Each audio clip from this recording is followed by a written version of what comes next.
This video is brought to you by Squarespace, an all-in-one platform for building your brand and growing your business online. Hello, my beautiful doves. My name is Mina, and you'll notice something different about my look today because today we're going to be talking about glasses.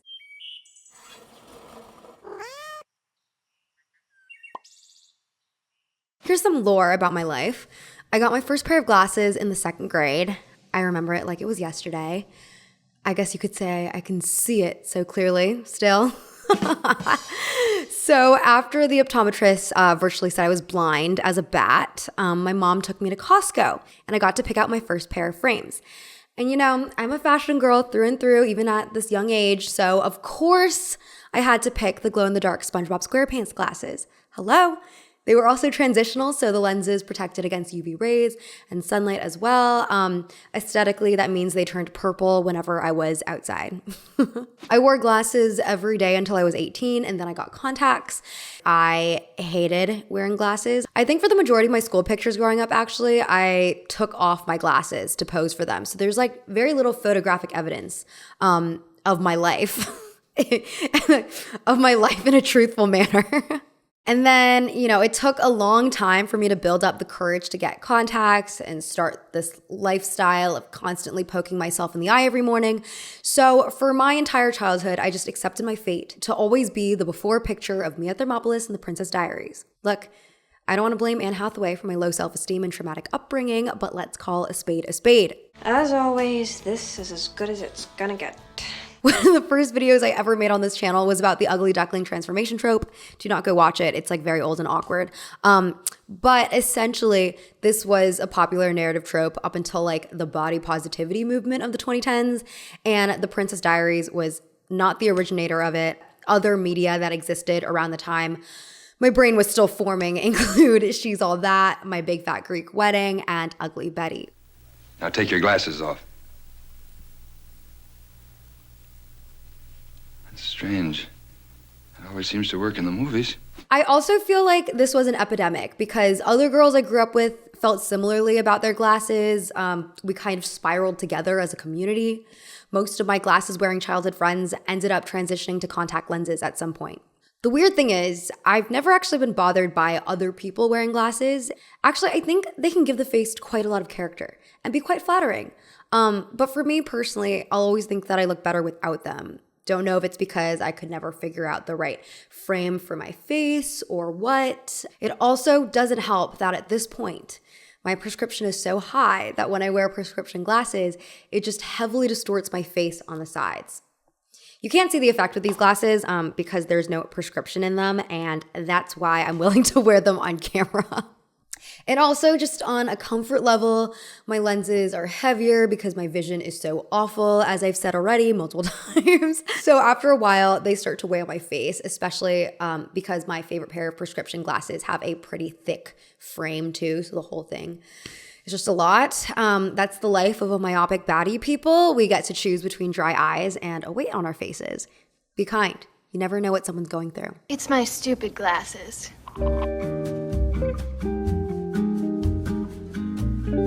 So imagine my surprise to witness over the last year or so the onslaught of hot girls wearing glasses, like all over my social media feeds. My legacy media subscriptions are all about like glasses, new glasses trends, and of course I've been seeing it out in the streets of New York. Glasses have actually become so popular now that I even know some people with 20/20 vision who go so far as to wear them with non-prescription lenses as a fashion statement.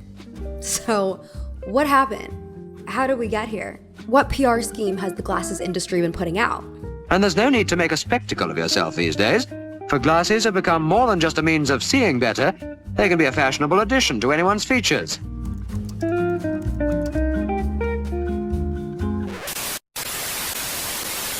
Squarespace makes building and running a website easy as pie. Start with a best-in-class website template and use Fluid Engine to customize every design detail with its reimagined drag-and-drop capabilities.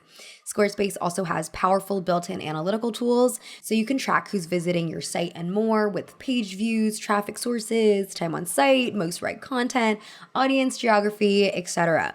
Squarespace offers email campaigns to drive sales and engage your audience further. You can easily collect email subscribers on your site and build connections and repeat business through regular email style updates that you can also design to your aesthetic taste. Check out squarespace.com for a free trial, and when you're ready to launch, go to squarespace.com/Minalay to get 10% off your first purchase of a website or domain. Hey, Marty, are those new glasses? Oh yeah, just got them for school. Don't you think they make me look smarter? Nah, you can still see your face.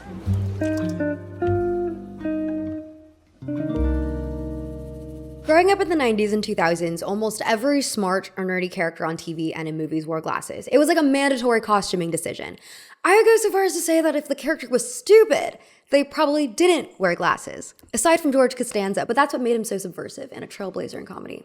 You know, people think I'm smart, but I'm not smart. Studies have also found that in real life, people who wear eyeglasses are consistently perceived as more intelligent and trustworthy than people who don't wear glasses. So maybe I should actually start wearing glasses in my videos more often. But all this got me to thinking, right? Because where did the tie between glasses and intellectualism even come from? And before I answer that, we have to address the question, where did glasses even come from? Keeping you on your toes, guys. So the earliest written account of a magnifying glass comes from Seneca's Natural Questions, written around 65 CE, in which Seneca describes using a glass sphere full of water to magnify tiny, difficult-to-read writing. We're not sure how widespread this practice was, but remember, literacy rates were quite low during the Roman Empire time, so I imagine it wasn't like everyone just had a water orb in their house dedicated to reading. We also don't know who was the first person to actually invent glasses as we know them today, but one of the earliest known references to the existence of spectacles is from a 1306 sermon delivered by Friar Giordano da Pisa. This is what he said in his sermon, according to a local scribe. It is not yet 20 years since the art of making spectacles, which have made for good vision, one of the most useful arts on earth, was discovered. I myself have seen and conversed with a man who made them first. The glasses worn at this time were simply two single lenses set in a bone, wood, or metal frame that were riveted together. They could be heavy, which is why in a number of art depictions, the glasses wearer tends to be holding them up with their fingers. And they were also designed for farsightedness. Nearsighted glasses wouldn't be invented until the 15th century. In many of these artworks, the glasses wearer is reading, and that's because reading was the primary reason for wearing glasses during this time period. Sometimes, for convenience, book covers would even be designed to have a built-in receptacle for your glasses.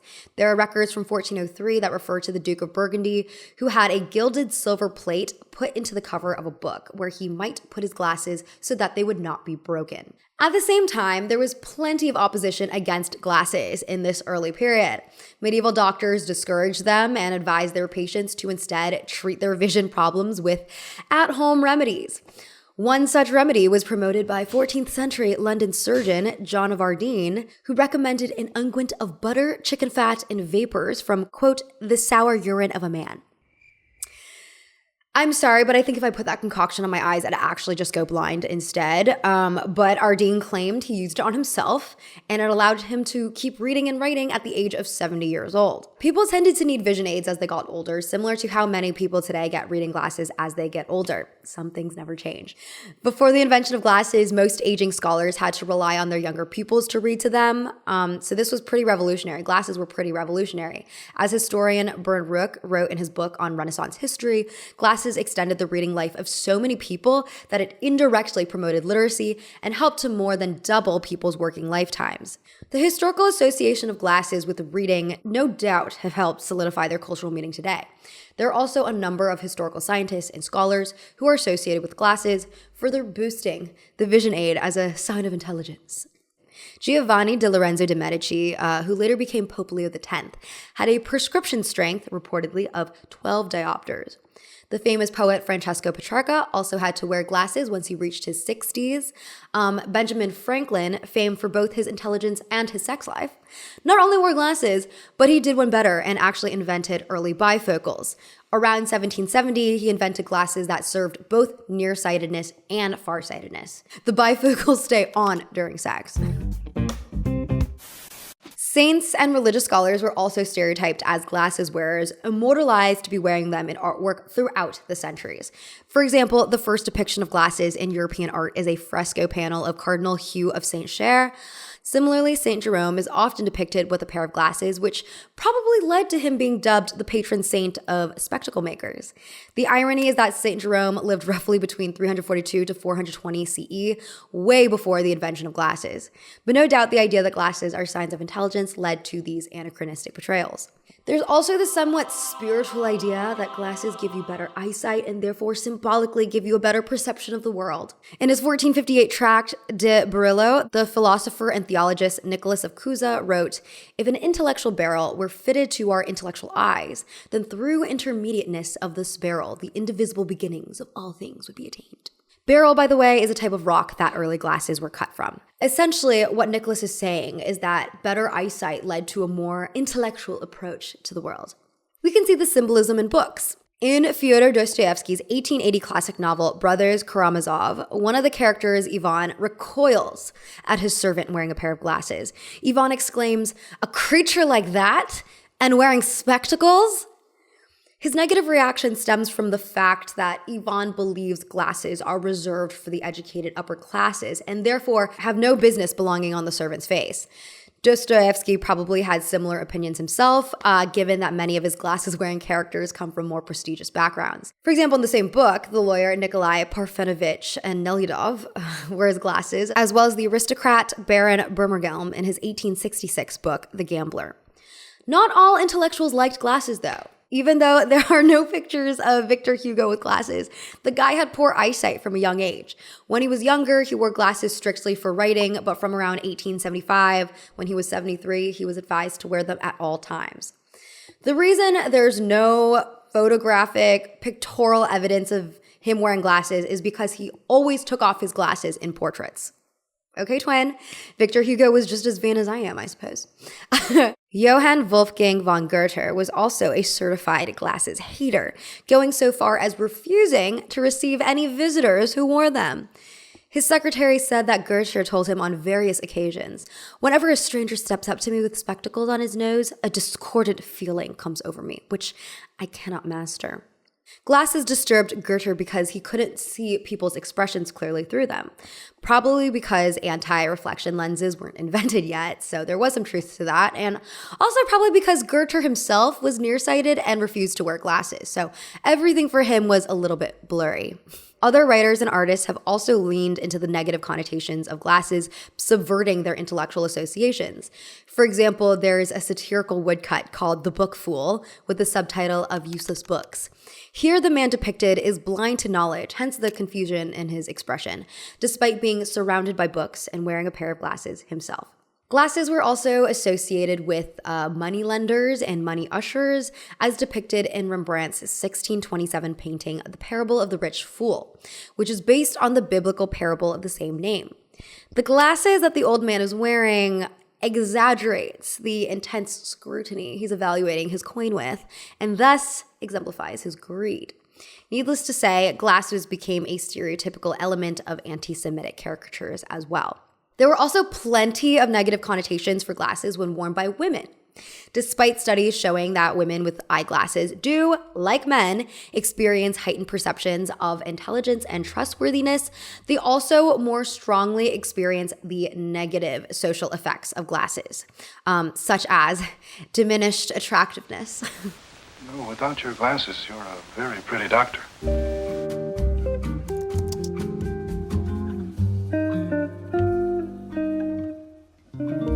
Dorothy Parker wrote in her 1926 poetry book, Enough Rope, the famous line, "Men seldom make passes at girls who wear glasses." And while I'd like to say that's an exaggeration because I know many bespectacled beauties who have found amazing romantic partners, there may be, unfortunately, a kernel of truth to that.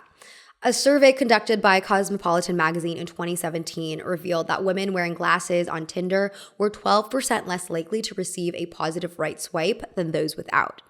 Dating expert Dr. Jessica Carbino explained the statistic. Seeing the iris gives us clues as to whether you can be trusted. What she means is that when looking at photos, the person swiping can't see the glasses wearer's eyes and therefore can't read them.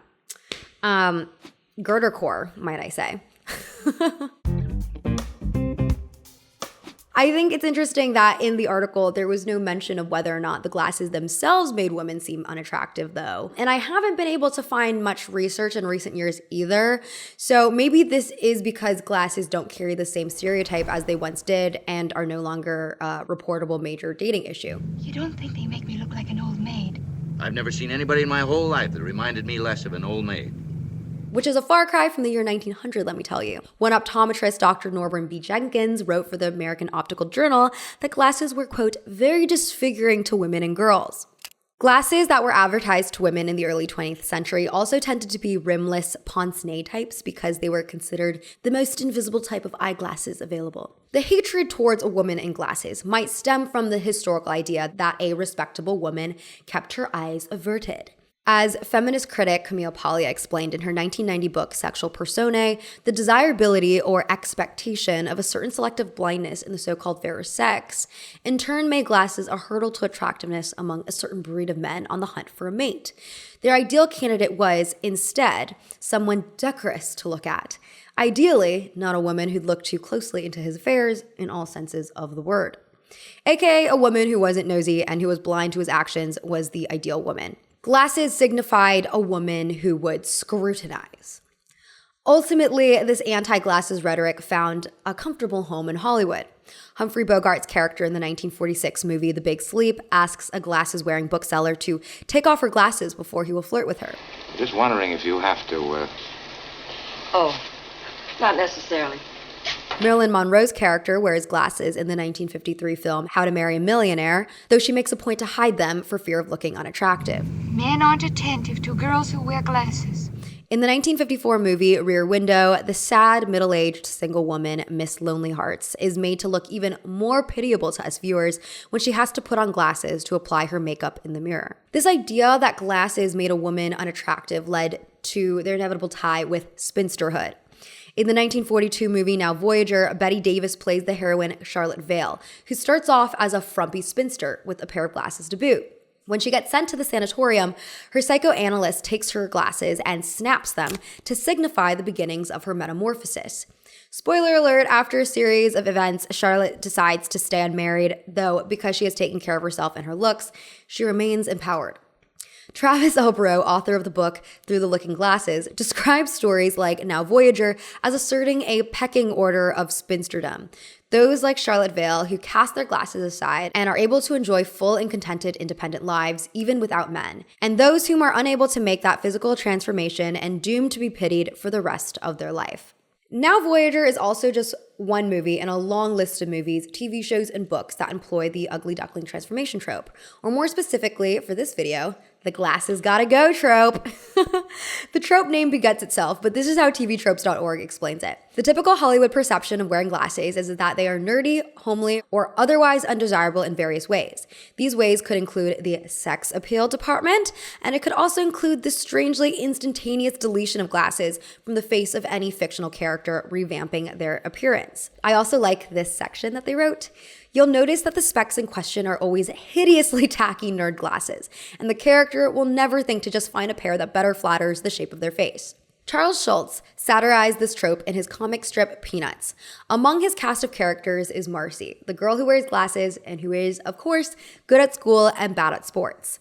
In the May 25th, 1980 comic, Marcy's friend Peppermint Patty convinces her to take off her glasses and put them on the top of her head to look more sophisticated. But Marcy ends up running into a telephone pole shortly after. While on the ground, she complains, "Before I became sophisticated, sir, I almost never had headaches." Isaac Asimov actually wrote about the movie trope as being anti-intellectual in 1956 in his essay, The Byproduct of Science Fiction. He first points out that there is literally no difference between the actress with and without glasses. He writes, "Now to any functional male in the audience, the sight of Betty Grable, or similar female, in glasses evokes a reaction in no way different from the sight of her without glasses. Yet, to the distorted view of the actor playing the hero of the film, Betty Grable in glasses is plain." He goes on to say, "The glasses are not literally glasses. They are merely a symbol of intelligence. The audience is taught two things. A, evidence of extensive education is a social hindrance and causes unhappiness. And B, formal education is unnecessary, can be minimized at will, and the resulting limited intellectual development leads to happiness. Even though I'd like to say this trope is fully retired, recently in 2019, we did see Francois Civil pulling the glasses off Juliette Binoche's face in Who You Think I Am. And in real life, it wasn't until 2020, following the hashtag #Coup2 feminist movement in Japan, that the country's Ministry of Health started considering banning glasses in the workplace as a violation of employment equality laws. But back to Hollywood. For a leading lady, we're frantic to get her out of glasses. But for supporting her side characters, the glasses sometimes stay on to indicate to the audience that this character is inferior to the glamorous leading lady.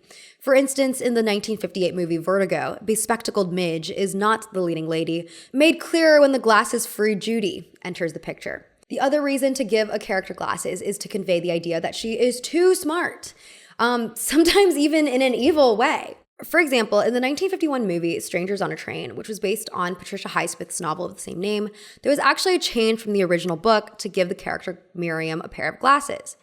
In the film script, the writers described Miriam as such. Miriam's face is pretty because it is still young. There is a vain immaturity and shallowness about her which she will never outgrow. She is self-centered and vindictive, but is confident. She is irresistible to any man. She wears Harlequin glasses, and the myopic lenses tend to make her eyes look as small as her calculating little brain. Clearly, the writers do not sympathize with this character at all, and unsurprisingly, she gets killed off in the first act of the movie. She is not our leading lady. The idea of the cunning, glasses-wearing woman has been around for a while, though, long before Hitchcock. Thomas Rowlandson's 1802 print, How to Pluck a Goose, depicts 3 older women and a soldier playing cards. One of the women is wearing glasses, and it's important to note that she's also winning the game.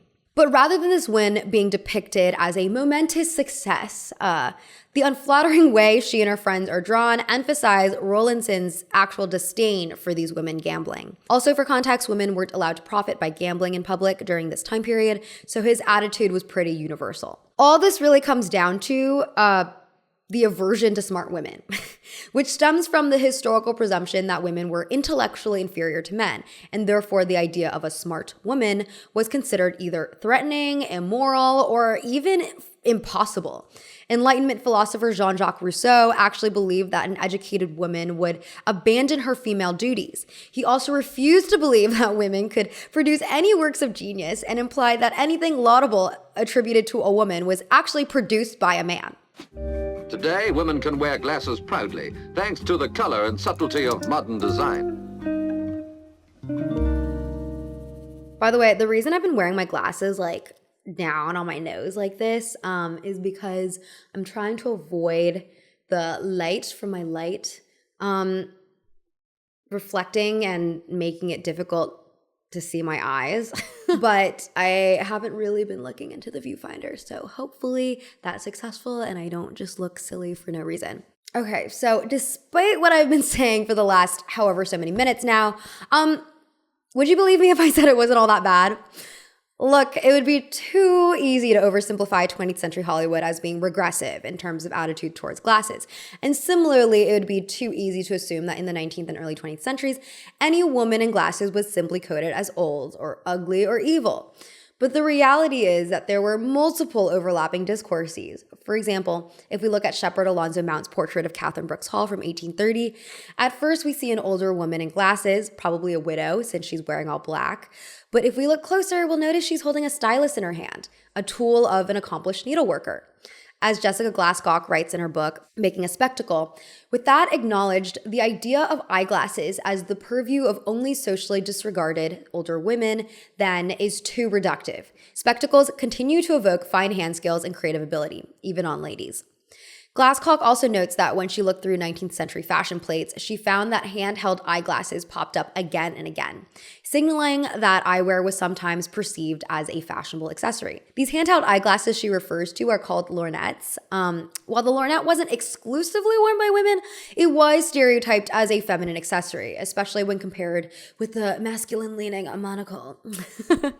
There's a belief that during its peak popularity, the lorgnette had actually become more of a fashion statement than a device that helped people see, which is perhaps why many Victorian-era lorgnettes did not feature magnifying lenses at all. As the Archive and Museum of Optometry published in their article on the lorgnette, the lorgnette became an accoutrement of middle-class women, which was meant to confer the qualities of discernment and sophistication upon the wearer.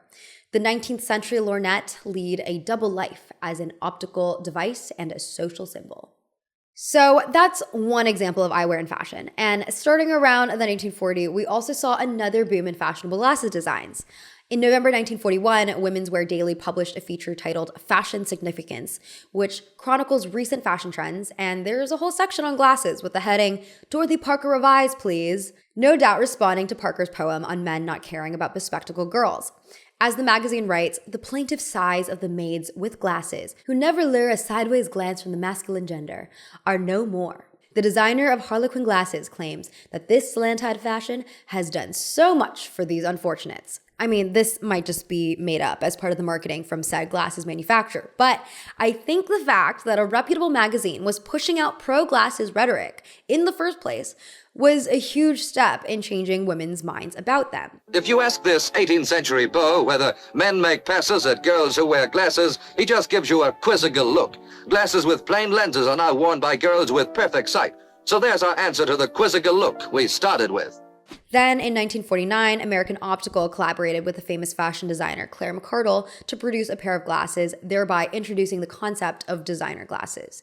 And in 1952, they started working with couturier Elsa Schiaparelli and together launched the first substantial range of designer glasses in the US, a collection of 90 frames. Journalist Lenore Halpern commented on the fashionization of glasses for The Independent Woman in 1953. No one need assume any longer that her glasses will detract from her good looks in any way. Who knows? The time may come when the woman with perfect vision who would like to alter the contours of her face slightly may take to wearing a pair of new smart frames with just a piece of plain class in them. We would see similar rhetoric posted in the July 1965 edition of Vogue's Beauty Bulletin column, which was devoted entirely to spectacles. The piece made a case, yet again, for viewing glasses not simply as visual aids, but as fashionable accessories. They write, the important thing to keep in mind about spectacles now is this. They're part of fashion. They're no longer glass crutches. Spectacles have become fashion to the extent that women with no eyesight problems are writing their own prescriptions. 2020, but plenty of frame. Bret Easton Ellis employed the idea of the fashionable non-prescription glasses in his 1991 novel American Psycho, a satirical horror of 1980s finance culture. The book's main character, Patrick Bateman, wears a number of designer items, one of them being his Oliver Peoples redwood-framed glasses with non-prescription lenses. On top of being a violent serial killer, Bateman is described as being extremely superficial.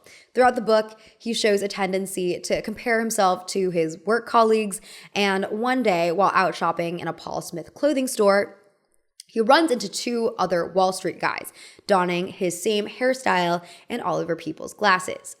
Though he notes internally, mine at least are non-prescription, showing his belief that wearing glasses for fashion is superior to wearing them for vision. Despite trends in the real world running in favor of glasses, they were still taboo in Hollywood. While there was a little bit more flexibility for male characters, Bringing Up Baby, To Kill a Mockingbird, and Harry Potter come to mind.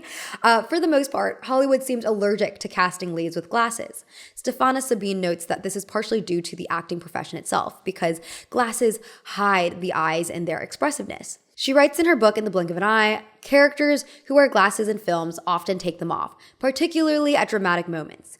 In the Hitchcock psychothriller Spellbound, Ingrid Bergman, playing a respected doctor, always wears glasses while speaking to patients or reading a book, but takes them off when the camera approaches her. While there still aren't many protagonists donning glasses today, I'd like to say that at least we're seeing glasses less as an obvious character trope. For example, I watched the Netflix series 3 Body Problem last year and noticed that only one of the young scientist characters wears glasses. One of 5 or 6 or however many. Which would be unheard of in the 20th century. Maybe all the 2010s media analysis critiques that railed against harmful rom-com tropes scared writers away from the makeover montage. Maybe glasses have, in general, become less of an indicator of nerdiness thanks to progressions in contact lens technology. Maybe it's because myopia is ever more common, making glasses a less novel item to wear. After all, scientists predicted that by 2050, more than half the global population will be nearsighted. I've also noticed glasses becoming very trendy within the fashion industry in recent years, with more and more conventionally attractive people donning them. Specifically in women's fashion, I would say the glasses resurgence stems from 90s and early 2000s nostalgia. For example, the viral Miu Miu oval frames and the Jimmy Fairley LV frames remind me so much of the frames that Julia Louis-Dreyfus wears as Elaine Bennis in Seinfeld.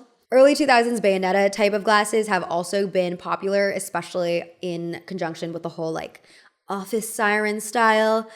I did a corporate aesthetic video some months back. If you want to get a deeper dive on sexy office wear trending in fashion, I don't really want to get into that for this video.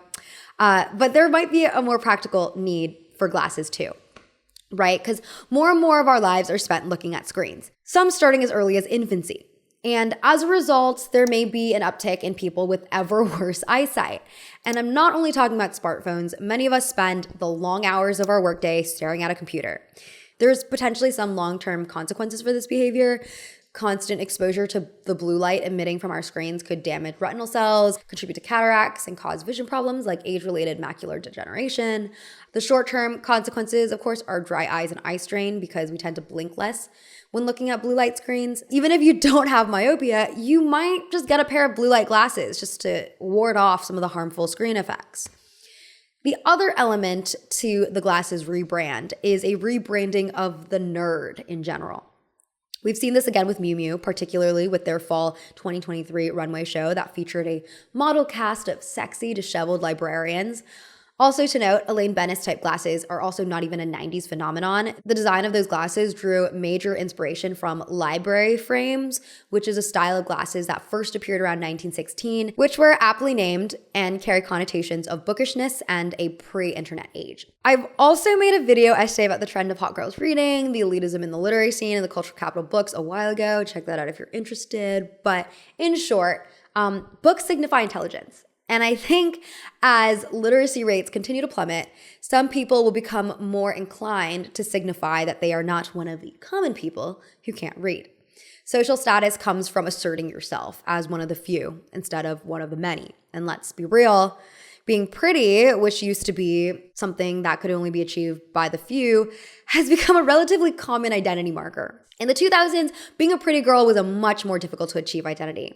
There was more to idolize, there were less cosmetic procedures, even learning how to do makeup and learning how to style yourself was tougher. You had to rely on like magazines and, I guess like your mom, if you're lucky to have a stylish mom.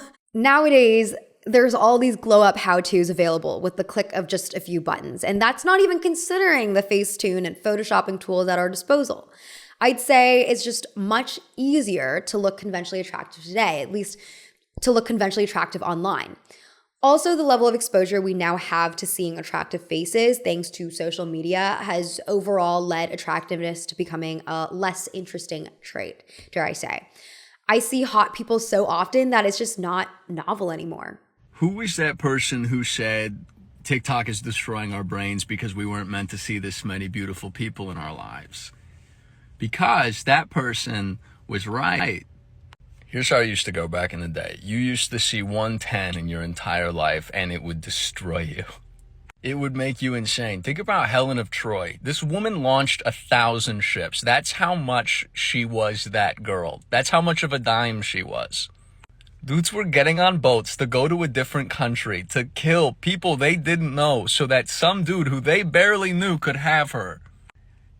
And I am doubtful that in the modern era she could get a text back. I hear you all. You say, well, I'm a Michigan 10, but an LA 6. You could have been an ancient Greek 15. But you're still an LA 6. So to separate themselves from the masses, certain people have clung on to other identity markers that are less replicable. Being an artist, being a chef, being a writer, being a reader, etc. Being a reader in particular, which ironically is an activity that's actually so accessible, support your local libraries, is just not something that people do anymore with their increasingly limited attention spans. According to the NEA's 2022 survey of public participation in the arts, only 37.6% reported reading at least one novel or short story, compared with 45.2% in 2012. So it's not a coincidence to me that a number of high fashion brands have attached themselves to this new luxury industry. For example, in April last year, Valentino partnered with the International Booker Prize. Miu Miu threw together a 2-day literary club event last summer. Loewe published a box set of redesigned literary classics. Prada hosted a literary salon with author Atessa Moshfegh, who wrote for them a book based on their Spring-Summer 2025 campaign visuals. The list just goes on, and I think it will continue to grow throughout 2025. Now, look, I don't think people only read for aesthetic reasons. I actually feel depressed if I go too long without reading a book. I'm sure many people feel similarly because reading for me is very meditative. When I'm not reading and instead scrolling on my phone all day, I get to a point of feeling like my dopamine receptors are short-circuiting and I just feel awful about myself. So in a way, reading can also be a form of protest against the onslaught of digitization that we're faced with. It can be a protest against these conservative institutions that prefer us all to be mindless, illiterate followers. It can literally be just a pleasurable escape from the stressors of the world and a genuine quest for knowledge, a hobby that people don't really think too deeply about.